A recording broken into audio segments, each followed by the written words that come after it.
That's how we roll. Hey guys, welcome. This is the March 25th meeting of the Board of Trustees for the Burleson Independent School District and is now called to order at 5:30 p.m. This meeting was duly posted according to legal requirements and a quorum is present. We welcome our employees and guests to the meeting. The board encourages public comment during the public comments section of the meeting. Anyone wishing to speak must fill out a card prior to the meeting. Comments are limited to 5 minutes per person, and the public comments section will be limited to no more than 30 minutes. The board may not discuss any issues that are not posted on our agenda. The board may defer agenda item discussions until the appropriate time during the meeting. The board asks that citizens not present complaints or concerns regarding individual employees or students this time, as the district has a complaint policy that must be followed before the concern is addressed with the board. I know that we have one card. Ashley, did we receive any others? No, sorry. Okay, great. So if that's all the cards we have Miss Jessica Johnson. Yes. We'll have 5 minutes. He'll keep the time, let you know when there's like 1 minute left. Yes, sir. I'm gonna turn it up loud. I'll try and give you a minute or 2 minutes. Okay, 5 minutes should be plenty. Thank you so much. Thank you. Right, yes, hello. Yes, good evening, board. Farm candy. Yes, I'm here this evening to draw attention to the inconsistencies and favoritism surrounding the Centennial High School cheer tryouts this year. I know you are no strangers to the issues within our program. I have sat as a quiet observer of these issues, but now it has become personal and it is time for me to speak up. To begin, I have 2 daughters in this cheer program. My upcoming senior has been a cheerleader for 5 consecutive years. Her tryout score was 4 points away from landing a varsity position. I know concessions can be made for upcoming seniors. In fact, we have 2 athletes for which concessions were made. Let me explain. 2 juniors this year were caught vaping. They were then kicked off the squad. According to our Spartan Cheer Handbook, it states on page 4, any student who is removed or resigns from a BISD squad will be suspended for trying out for 1 year. One of these athletes transferred to Burleson High School in hopes of getting the opportunity to try out, which she was granted. And 1 student stayed at Centennial High School, and she too was granted the opportunity to try out. Both athletes secured a position within the varsity squad. Concessions were made for these athletes, but not for mine. Secondly, JV and varsity captain tryouts were held before the tryouts. To me, or why would we assume that we knew who was making the team, let alone which squad? This appears to be indicative of both pre-selection and further favoritism. Thirdly, our previous head coach granted priority placement to a specific athlete for the tryout. So just to explain it to you all, these athletes are placed in groups of 3, and there are 3 separate parts for this tryout. An athlete went to the coach when she was making the list and said, I would like to be in the last group with the last ripple. So that is a part of the dance. If one athlete is permitted to request placement, why was this opportunity not allotted to all of our athletes? Again, favoritism.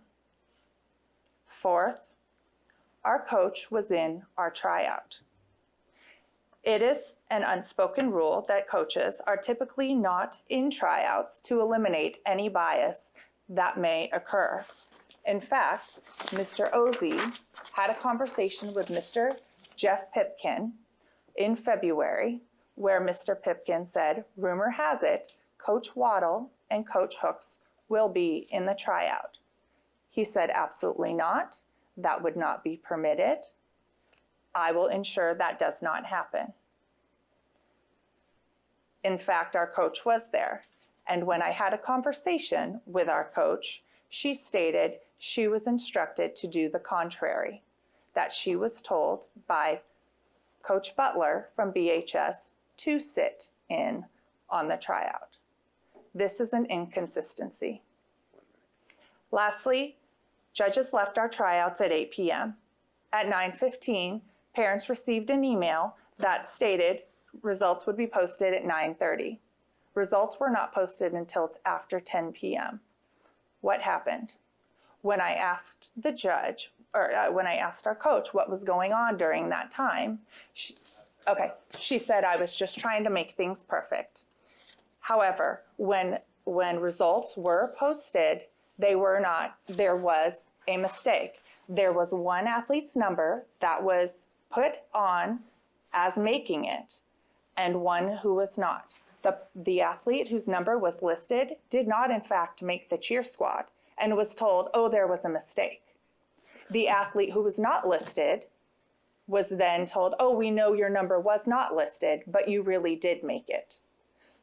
So with these mistakes and inconsistencies, how can we be certain that other mistakes were not made? This tryout was laced in favoritism and inconsistency. I'm here because I want a concession made for my daughter, as it was for other seniors. And I want an investigation done into this tryout. Thank you so much for your comments. Appreciate that. Thank you. Thank you for the audience. Yes, sir. Appreciate it. Okay.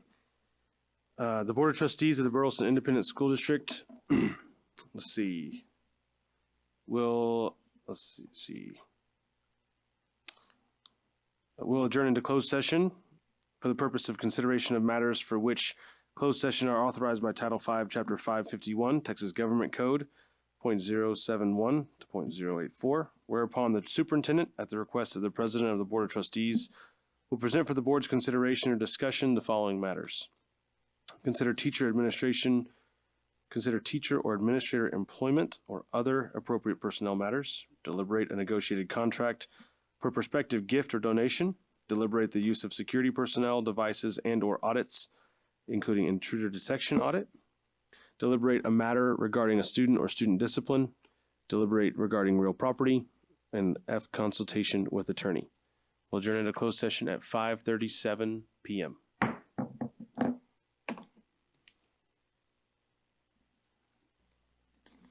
Everybody good? I think so. Y'all ready? All right. Better watch it. I'll do it to you next.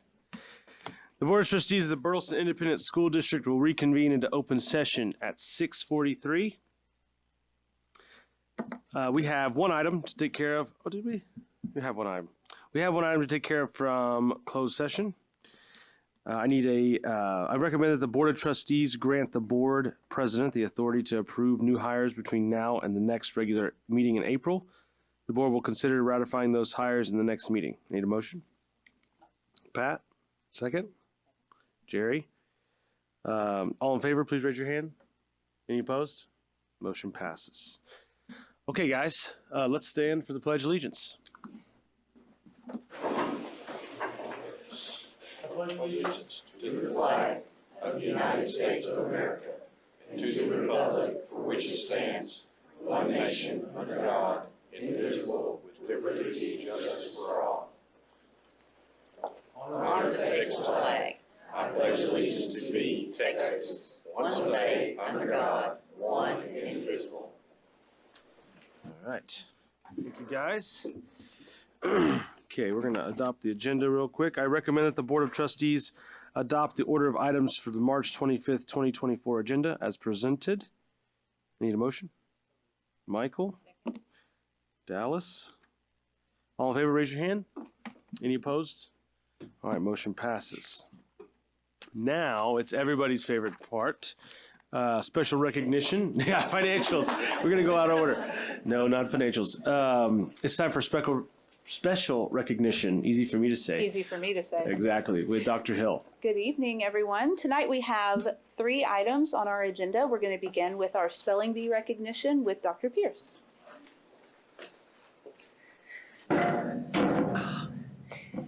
Dr. Jimerson, board, thank you for having me today. The Scripps National Spelling Bee is a competition for elementary and middle school students. This year in Burleson, each campus had their own spelling bee, and the campus winners then went on to our area spelling bee, which was hosted by BISD on February 1st. We were excited to have it at the venue for the second year. We included 22 students from Everman, Crowley, Kennendale, and Burleson. Each campus winner competed was recognized on their campuses and then through our social media channels.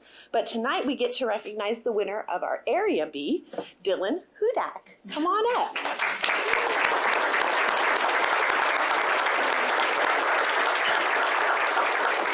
I'm going to stand here and probably embarrass you a little bit because I'm going to talk about how great you are.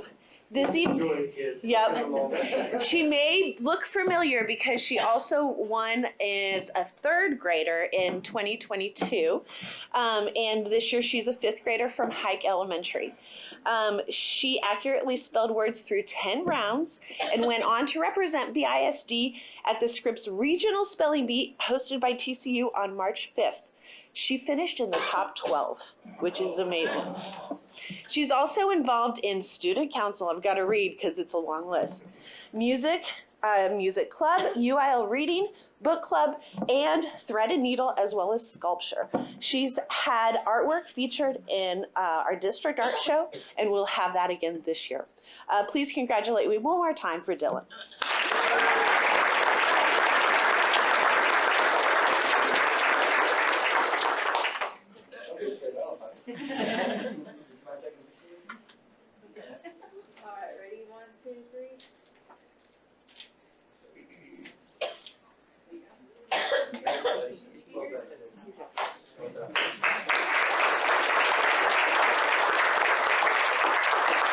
I'd like to have Coach Mahaffey come on up.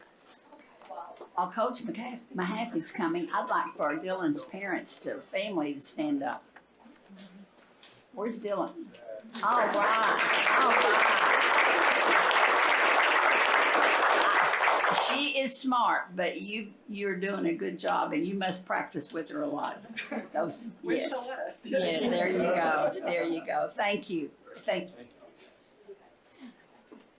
Good evening, Board. Dr. Jimerson. I have the honor of introducing y'all tonight to our state qualifiers from Burleson swim team. Technically, this is a reintroduction.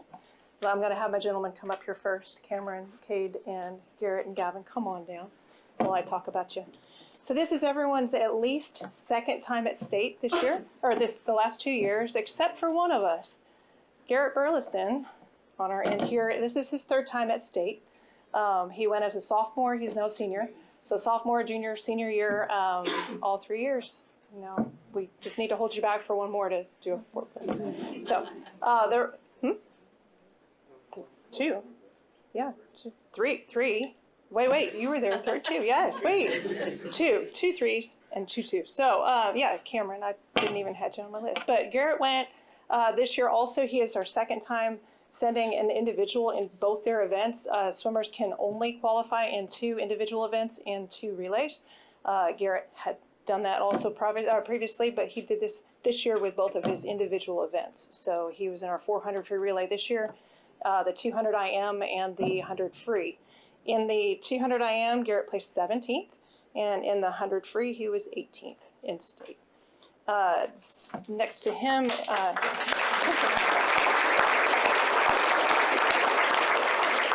so Gavin's our sophomore, second time at state. This was an interesting year for poor Gavin.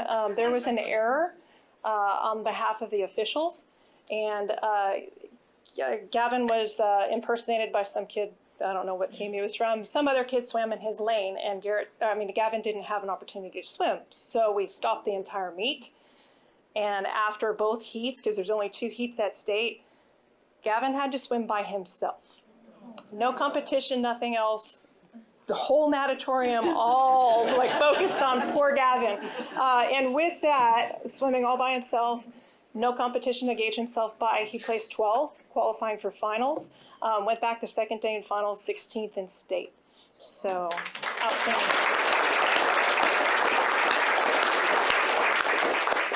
So together, this 400 free relay, a phenomenal group of boys. They started this year by setting a new TISCA pool record by dropping almost 9 seconds. It was 8.9 seconds off of their prelim time to reset a pool record at TISCA, the Texas Interscholastic School Swim Coaches Association, if I can get my words out right here. And so they set that new record in December. Came back in January. They placed first at regionals this year to qualify for state. They took their qualifying relay to state, placed 20th at state in their 400 free relay. So this is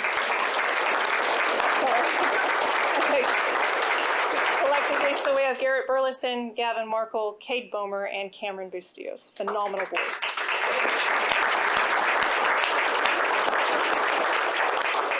You ready? Yeah. Picture time. And Coach Lee, you get to come up and you're part of this too. What time do I was workouts like, start? aha, ours start at 7 a.m.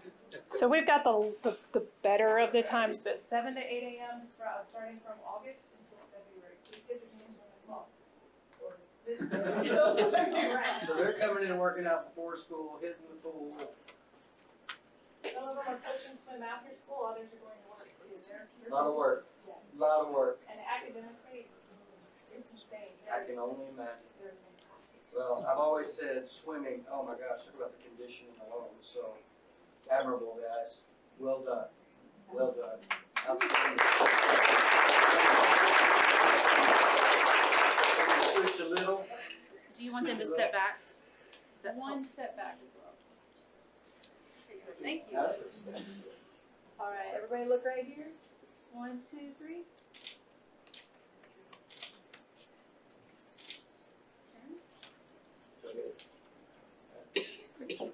Congratulations and well done.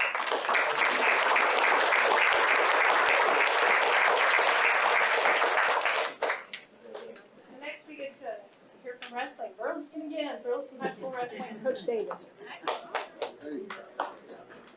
How you doing, Coach Davis? So this year, this is our second year. Oh, y'all gonna come on up, okay? Second year of the program.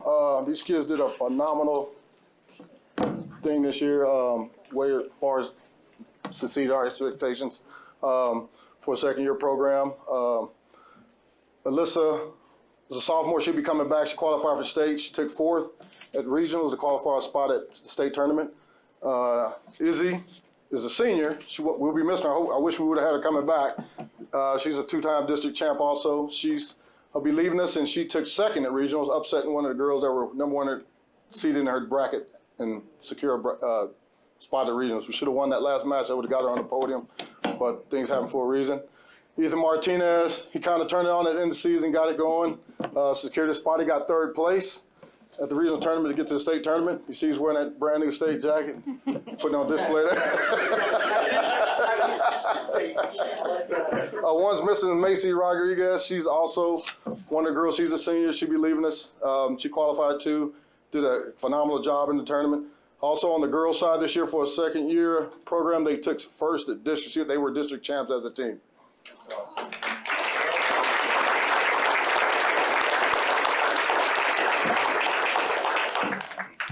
Coach Mack, come on up.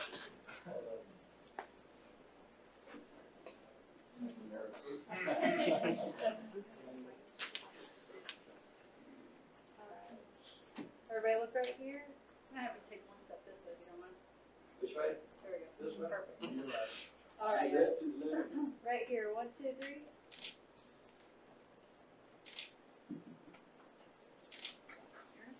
Come on, Mom. Hurry up. Hey, hold on. We got one. Can we give it up for the coaches really fast because they've done a phenomenal job?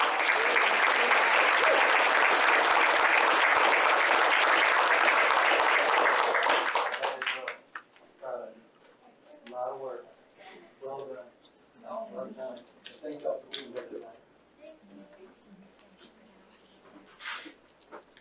It's sweating.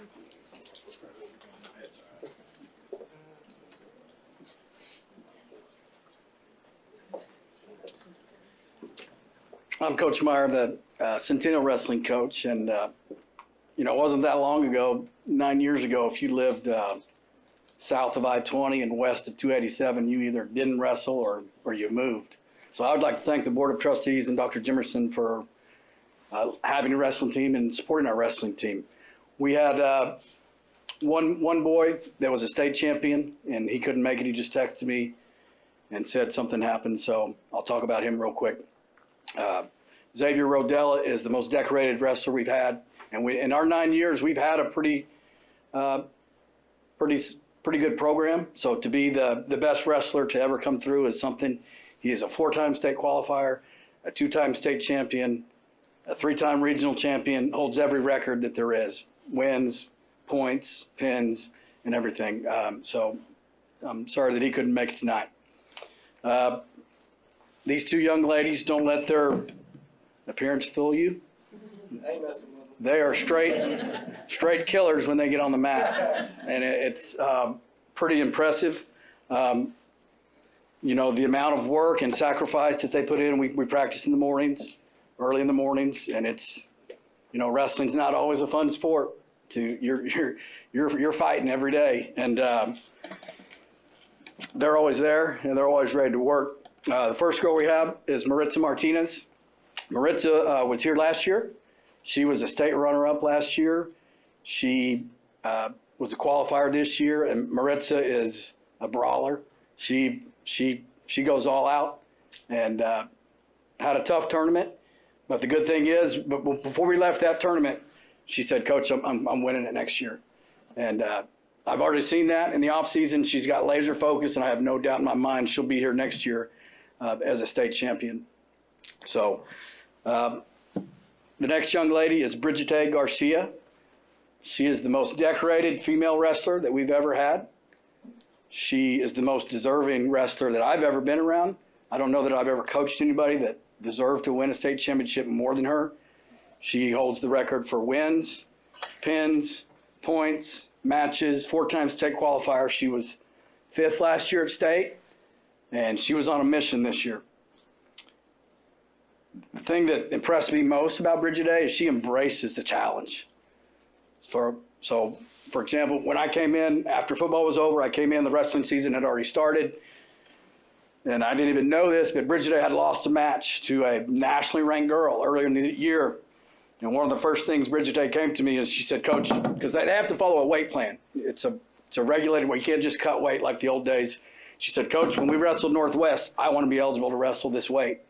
And I said, "Why?" She said, "I want to wrestle this girl." And I knew who the girl was. She's one of the best wrestlers around. I was like, okay.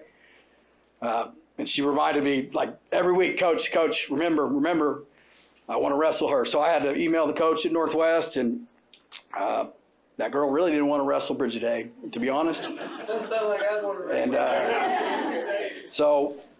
And because I tried to talk that girl up, there were different weight classes, and the girl said, "No, she's not coming up a weight class." Brigitte said, "I'll drop a weight class, I'll wrestle that girl, and I'll wrestle the girl at my weight class." And she wrestled 2 matches that duel, and she lost to the girl that had beat her before. And honestly, for me, I think it was the best thing that happened to her. That's when I knew she was going to be a state champion, because she came to me after that match. She sent me the film and said, "Coach, what do I need to do?" It didn't faze her. And that's when I realized, like, she's on a mission. Same thing happened. Senior night, we wrestled Azle, number 2 team in the state. And these girls were not real happy about having to wrestle Azle on senior night. And so Azle wasn't going to show up. And I said, "Coach, you just bring your JV, bring somebody for a wrestle." And that's why I told them, "Hey, you're just going to wrestle their JV girls." And well, the day of the match, their coach texted me and said, "I'm bringing my good girls." So I had to tell these two sisters that are nationally ranked, national champions, and Brigitte went, "So?" And she won in overtime, beat a national champion in overtime, and didn't lose again. Dominated the state tournament, and it was. I don't know that as a coach, I've ever been so excited to see someone's hard work pay off, and she deserves every bit of what she gets. So I'm very proud of these two, and can't say enough good things about them. Thank you.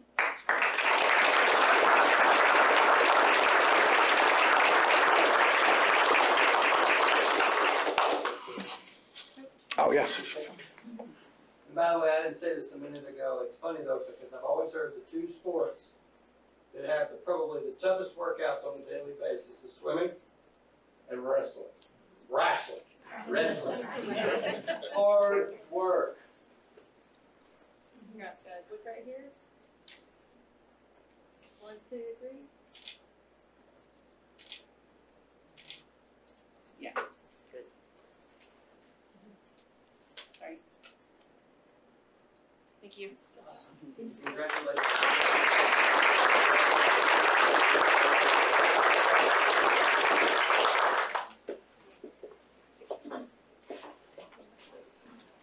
All right. Is that all? This is my favorite part. That's it? Okay, well, this is the part where I let everybody go, unless you want to stay for the financials. Don't, come on. Hannah. Come on. Do you though? Do you though? Do you though? My boy. All the financials. So y'all take care of business. I'll be fine. See you later. I've been around.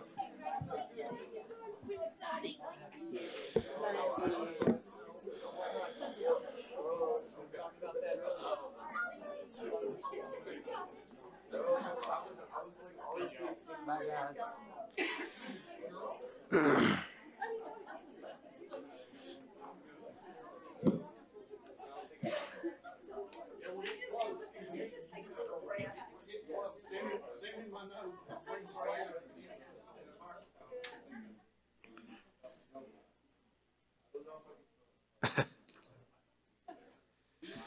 Well, You know how to clear out. well, I mean, they came and saw I was leading the charge today. They were like, nope, see ya. I'm out. Yeah. It is, but it is really cool to see. Let's see, how many kids? 1, 2, 3. Let's say that there were a dozen kids honored tonight. Let's just say a dozen. Filled the entire room. I mean, what support? That's amazing. I love seeing that. Now the people who have to be in here. We got to filter them in. They got to sit out there for a little while. Not so much anymore. Okay. All right. Good deal. Okay, that was fun. Always love hearing from our students. Now it's time for comments from individual board members. Anyone have anything they'd like to share this evening?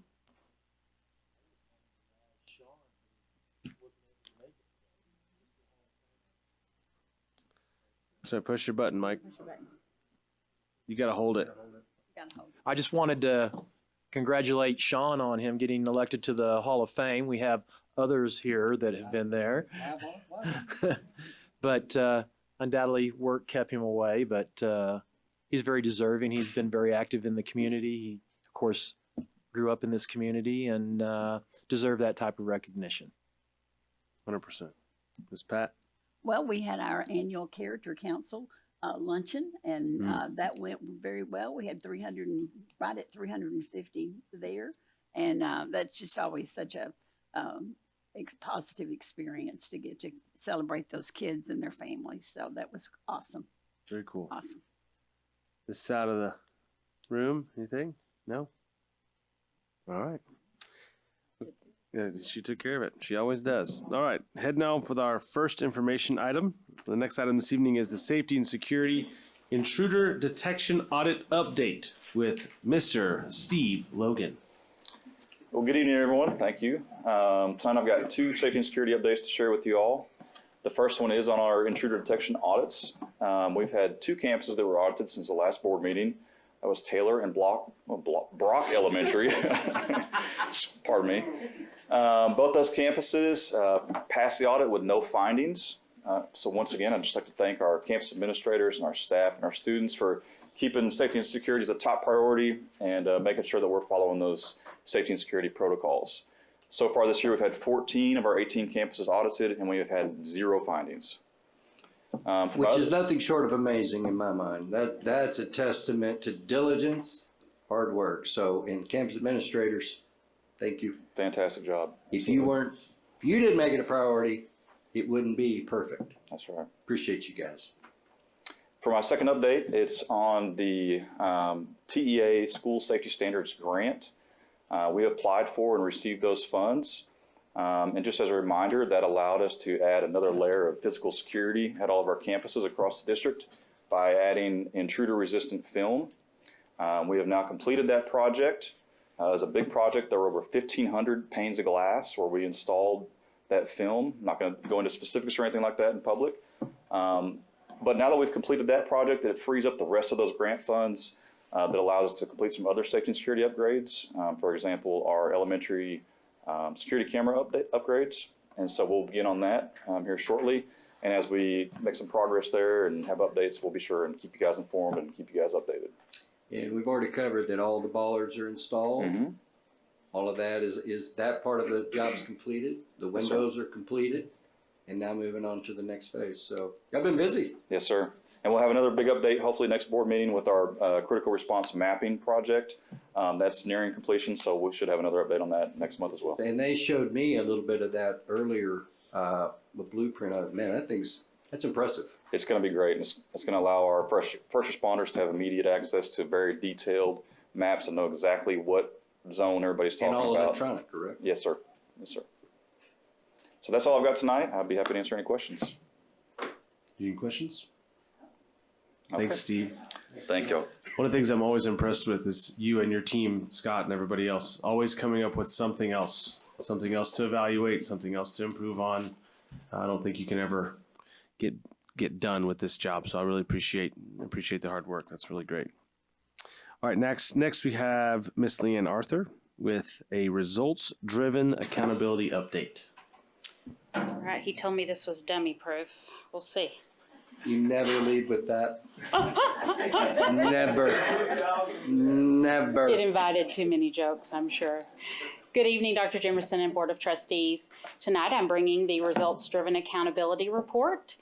We're required to bring this to you every year, so this is something that we've done before. No big ahas, but I have good news for you tonight. So I'll tell you a little bit about results-driven accountability. We're looking at 3 groups of students: bilingual ESL, special populations. You can see that includes foster care, homeless, and military-connected students, and our special education students. And they're looking at these 3 groups of students for 3 things: academic achievement, post-secondary readiness, which is what we refer to as CCMR, college, career, military readiness, and then disproportionate analysis, where they're looking at behavior. So there are 4 possible determination levels. 1, it's kind of like golf, the lower is better. 1 meets requirements, and when you get down into 4, you're creating plans and submitting to TEA. So we're looking for 1s. For 2023, BISD received determination level 1 for all student groups, which is very good news. I believe that was the 2nd year in a row for us to do that. So that's excellent news. There are some federally required elements, and 0 is what we're going for there, and lower is better. And we achieved that in all of those areas. So I want to say thank you again, like Steve. I want to thank our teachers, our principals, and our directors for special programs for the hard work they do every day to help our students continue to achieve at high levels. That's it. Thank you, Leanne. Thanks. Okay, board members should have received a consent agenda in their packets. Your motion to approve tonight's consent agenda as presented. Michael? Dallas is the second. All in favor, please raise your hand. Any opposed? All right, motion passes. Excuse me. All right, everybody's favorite time. Brenda, it's time for the monthly financials. Yes, happy to do it. I'm happy to be here tonight. Okay, monthly financials, we're getting started. Comparing January to last year, our revenues are at $77.2 million. You'll see they're a little bit less than they were last year, and it's because of the timing. We had more tax revenue last year. This year we'll have more state revenue, and that goes through September, so there'll be it'll catch up, but we'll have a little bit less through the next couple months. And then our expenditures are at $60.6 million. For food service, our revenues are at $3.9 million and expenditures at $3.8. For debt service, our revenues are at $31.4 million. We have collected the most of our tax revenue through debt at this time, and then we have made our payment. So February 1st is our bond payment, and we do it on January 31st just to make sure it gets there on time. And so we're at $31.2 million, and we've expended 99% of our budget. For special revenue funds, we're at 52%. Most of these go through September of 2024, so we're about halfway through, so 52% is right on track. We do have a few that end on June 30th of 24, but for the most part, we go through September. Child care revenues are at $458,000 and expenditures at $405,000. For capital projects, which is our oil and gas, you'll see revenues at $583,000. So we started at $13.6 million. Increasing by the $583,000, we do have one expenditure at $6,500. We're at $14.25 million. For payments over 10, the list is in your packet that has all the details. If you'll see here, the majority are at a $199. We also do have some out of our activity accounts, our special revenue, capital, and then our workers' comp fees. And then our tax report. You'll see in January we collected $15 million in maintenance and operation, $9.9 in debt service, so we're at $24.9 million, just right at 25 in the month of January. For the year, we're at $69.1 million. And then for the capital, we had no expenditures for the month of January, and so the information's in your packet. And that is all for me, unless you have any questions. I do not. Does anyone else? No? Okay. No. We have 2 action items this evening. First, we have Mr. Tom Dyer to consider cancellation of May 4th, 2024 trustee election. I just first wanted to note that if you recall last meeting, I mentioned that it seemed unfair that I have to come up here and then go back and sit down and come up here. And tonight, both of my action items are together. Now, there's only... No, we don't. Now, there are only two action items, so they sort of had to Hey, get listen, he's still got to do his part. We got to see if it's going to work or not. So we need to. Fair enough. This is starting out rough. Hey, we're glad it's convenient for you. Look, I only get to sit in this chair one tonight, so you got to drew the short straw. I don't know what to tell you. Understood. Excuse me. 2 action items, real simple, ordinary, routine things. We designated non-business days for the Public Information Act requests in 2023, asking you to do the same thing for 2024. And then the other one is to cancel the election because we didn't have one. We don't have to have one. And declare our unopposed incumbents reelected. Okay, well, it's Let's take them one at a time. yeah. I was gonna say, yeah, we're gonna do that, but And let's do them in the order that they're listed on the yeah. agenda. Thank you, thank you very much. I wasn't gonna say it, but he did. So I like variety. you know what? I don't know. Let's keep going. Okay, I need a motion that the Board of Trustees approve the certification of unopposed candidates and the order of cancellation for the called election of May 4th, 2024. Jerry, second? Dallas. All in favor, please raise your hand. Any opposed? I see that none. The motion has passed. I need a motion that the Board of Trustees approve June 27th and 28th, July 1st and 3rd, July 8th, November 26th and 27th, December 27th, and December 30th, 2024 as non-business days. Have a motion? Ms. Pat? Michael? All in favor, please raise your hand. Any opposed? None opposed. The motion passes. Yes, we have one announcement. I did. This is your reminder. Did want to make the announcement tonight that because the district will now be closed on April 8th, the April 8th regularly scheduled board meeting will be moved 2 weeks after, which will be the 4th Monday, Dallas, which is April 22nd. So we will move that forward and begin closed session at 5:30. Everything just as normal, but just moving it 2 weeks. Again, no regularly scheduled board meeting on the 8th. It will be moved to the 22nd. All right, with that announcement read, that brings us to the end of the evening. This meeting is adjourned at 7:15.